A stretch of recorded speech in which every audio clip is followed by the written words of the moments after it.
it's so strange in the Doctor community. We just think that the show is dead. We don't know what's going on. We have a spin-off coming out next month that actually looks really good.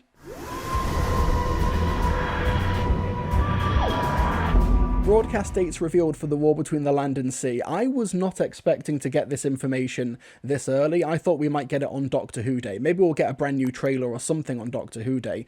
But the next adventure in the Whoniverse is set to launch with a double bill on BBC iPlayer and BBC One on Sunday, December 7th. So Doctor Who is going back to its Sunday time slot. I guess Chris Chibnall was right all along. I partially joke. But the BBC has announced that the highly anticipated series, The War Between the Land and Sea, is set to launch with a thrilling double bill on Sunday 7th of December from 8:30pm simultaneously on BBC iPlayer and BBC One. The 5-part series follows Barclay, Russell Tovey, a low-level unit staff member whose ordinary life becomes a world of terror when an ancient species rises from the sea. Barclay becomes humanity's ambassador when the mysterious Salt, Gugu Mbatha-Raw, emerges from the tank at the summit on the Thames.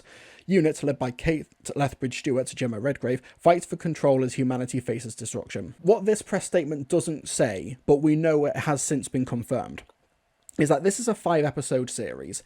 The first 2 episodes will drop on December 7th, then the next 2 episodes, episode 3 and 4, will drop on December 14th, and then the finale, the 5th episode, will debut on December 21st. So we're going to have all 5 episodes within the span of 2 weeks. Now, I understand people thinking they're just trying to shove this out, and they're not even giving it a Christmas time slot, which, to be fair, if this is meant to be like an older series, it's meant to be aimed at an older demographic, it's not necessarily Doctor Who, and it's definitely not festive themed. I don't even know if Homo Aqua celebrate Christmas, but it kind of makes sense that maybe they don't want this on Christmas Day, but they do want it as part of the Christmas December drama lineup as opposed to January. I thought that they would have dropped this in January, but when it comes to The War Between the Land and Sea, I understand the inclination that they're just trying to shove this out, get all 5 episodes out there as quickly as possible.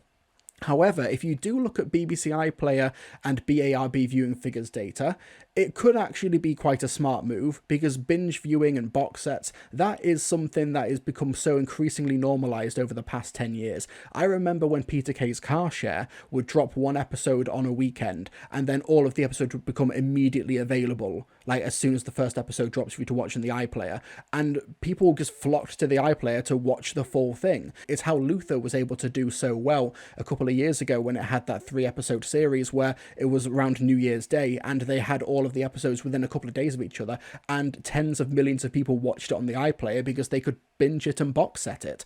So having all of these 5 episodes within close proximity to each other could actually be a good like perpetual motion machine in terms of getting an audience viewership. And the fact that there's so little Doctor Who branding on the marketing itself, it kind of feels like only those in the know that this series is Doctor Who related and Doctor Who adjacent. I mean, Kate Lethbridge-Stewart is a big character in the Doctor Who universe, but I don't think she's got like mainstream awareness as being a main character in the Doctor Who universe. You know, correct me if I'm wrong here. But it's interesting that that's the approach that they're taking for this show. What would be so fascinating is, firstly, if this is good. If this is really, really good and kind of puts the past 2 seasons of Doctor Who to shame in terms of drama, in terms of conflict, in terms of production values, like Lorne Balfe is doing the score for this. That's pretty baller. That's a really great get for a Doctor Who spin-off show. We also have a really great cast here. The trailer that dropped around the time of the Reality Wars broadcast also looked really, really good. What if this is really good? Genuinely, I don't think that the fandom, that the community is ready for the answer to that question quite yet. But also, what if this turns out to be a big viewing figure smash hit and actually outpaces Doctor Who's past 2 seasons in terms of BBC One overnight and 7-day viewing figures, especially when you do have the tailwinds behind it of having all 5 episodes ready for Christmas to binge as a box set. I think that's actually part of the blurb, isn't it? Russell T Davies, showrunner, writer and executive producer, says, "We're so proud to launch the show at the height of the schedules, and then all 5 episodes will combine to make a terrific box set to watch over the Christmas holidays." Timing could genuinely be really good here, and I know it's hindsight. We can't have predicted this beforehand, but Doctor Who in the summer, Doctor Who in the springtime doesn't work as well as it did 20 years ago in terms of getting an audience. It just doesn't anymore. Doctor Who, the past 2 seasons, would have performed, in my opinion, substantially better if it had broadcast in the winter and autumn months. I just think that that's where Doctor Who belongs now. I just think that it makes so much more sense for it to be, 5 or 6 p.m. and it's dark outside already, and then you put Doctor Who on and then you can hide behind the sofa and watch something scary. And I think having a nighttime drama for Doctor Who in December, when people are getting time off work, people are, more inclined to watch and binge TV shows, we are not prepared for the outcome that this does better than season 2 in aggregate in terms of viewing figures, especially if they are going to try and distance themselves from the Doctor Who Whoniverse branding. It's a 50-50 coin flip, genuinely, if the Whoniverse ident appears at the beginning of the episodes. That's a genuine coin toss right now. The 60th ratings definitely benefited from going out in the winter as well as Tennant returning. Oh, yeah. Genuinely, the November broadcast month for the 60th anniversary specials, it can only help a show at this point. Honestly, I cannot predict how this show will do in terms of audience or anything like that. I've no idea. But what we kind of have to aim for is what are the big dramas right now getting on BBC and ITV. They're getting between 3 to 5 million. If The War Between the Land and Sea can get to that, we're in decent territory for the modern TV drama landscape. And I know that sounds like really defeatist. What, only 3 to 4 million? Go on the BARB and just see what all the other dramas are doing. Riot Women, Blue Lights, things like that. Those are getting between 3 and 5 million. That's the modern TV drama landscape. That's just what it is. The advent of streaming means that it's easier to find these shows and it's easier to watch them later and binge them later when they're out of the BARB's 28-day window, which makes it a bit harder to collate all of the data. But it also means that there's like a less of a, there's just so much more entertainment out there now. I don't know how people found the trailer. I think it was through the Doctor Who newsletter and they were doing some puzzles. But I found this from Simply Katie, Cat and Company, on Twitter.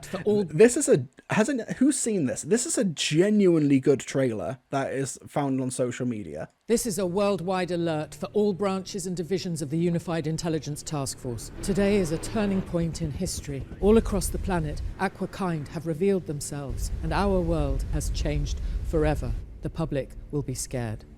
And when the human race is scared, we do terrible things. It's up to us to keep the peace, to hold the line as we try to negotiate a way forward. Right now, 2 floors below me, the Empress Hall is being prepared for diplomatic talks. Aquakind will send an ambassador, we will meet officially for the first time, and the world will be watching. We cannot predict what the coming days will bring, but there will be unprecedented demands on all of us. Ordinary people will be tested like never before. Heroes will be forged. Allies and enemies will reveal themselves. If Homo Aqua want a war between the land and the sea, we'll take the sea. We must be on our guard and work together to achieve peace. Because if we fail, then we are facing an extinction-level event. This may be my final broadcast. Good luck to us all. That looks really good.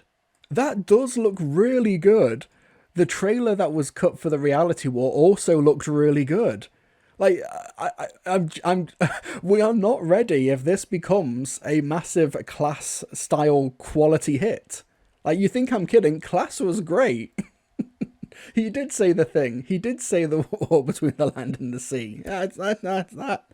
Yeah, no, it actually looks really good. And I do think it's coming at an interesting time in terms of the political climate. I mean, our current Home Secretary today was literally adopting Nazi Germany-style policies for migrants and refugees coming across on small boats. And there's also climate change and global warming. Russell Tovey was giving an interview to The Guardian the other day and announced that he's joined the Green Party because of their messages of hope. So it's coming at the right time to say something, and Doctor Who actually saying something, it feels like we're in very rare territory for Doctor Who at the moment. A Doctor Who story in not just standalone single episodes, but a Doctor Who broad story arc that's saying something.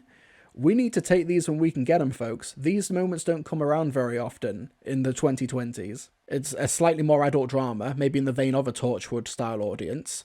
We could have our next Children of Earth here. We could. Have you covered the controversy over Homo Aqua?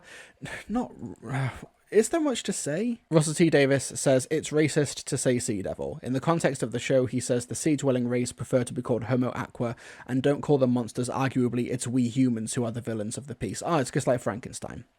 After years of humankind polluting the oceans, Homo Aqua have had enough, and violence brewing under human negotiator Barclay and aquatic ambassador Salt can broker peace.